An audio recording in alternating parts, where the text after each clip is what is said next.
ወደ ሮሜ ሰዎች ምዕራፍ 13 ነፍስ ሁሉ በበላይ ላሉት ባለስልጣኖች ይገዛ፣ ከእግዚአብሔር ካልተገኘ በቀር ስልጣን የለምና።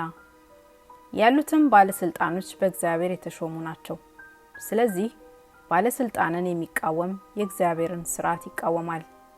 የሚቃወሙትም በራሳቸው ላይ ፍርድን ይቀበላሉ። ገዢዎች ለክፉ አድራጊዎች እንጂ መልካም ለሚያደርጉ የሚያስፈሩ አይደሉምና። ባለስልጣንን እንዳትፈራ ትወዳለህን? መልካሙን አድርግ፣ ከእርሱም ምስጋና ይሆንልሃል። ለመልካም ነገር ላንተ የእግዚአብሔር አገልጋይ ነውና። በከንቱ ግን ሰይፍ አይታጠቅምና ክፉ ብታደርግ ፍራ፣ ቁጣውንም ለማሳየት ክፉ አድራጊውን የሚበቀል የእግዚአብሔር አገልጋይ ነውና። ስለዚህ ስለ ቁጣው ብቻ አይደለም፣ ነገር ግን ስለ ሕሊና ደግሞ መገዛት ግድ ነው። ስለዚህ ደግሞ ትገብራላችሁና በዚህ ነገር የሚተጉ የእግዚአብሔር አገልጋዮች ናቸውና። ለሁሉ የሚገባውን አስረክቡ።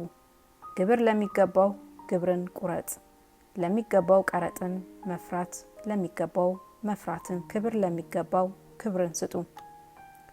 እርስ በርሳችሁ ከመዋደድ በቀር ለማንም ዕዳ አይኑርባችሁ።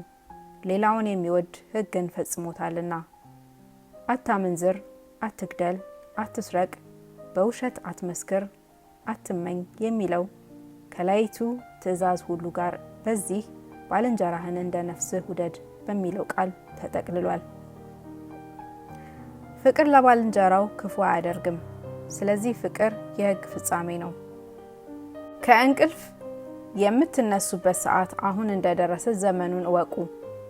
ካመንንበት ጊዜ ይልቅ መዳናችን ዛሬ ወደኛ ቀርቧልና። ሌሊቱ አልፏል፣ ቀኑም ቀርቧል። እንግዲህ የጨለማውን ሥራ አውጥተን የብርሃንን ጋሻ ጦር እንልበስ።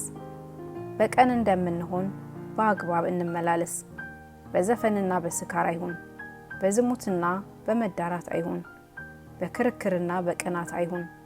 ነገር ግን ጌታን ኢየሱስ ክርስቶስን ልበሱት፣ ምኞቱንም እንዲፈጸም ለሥጋ አታስቡ።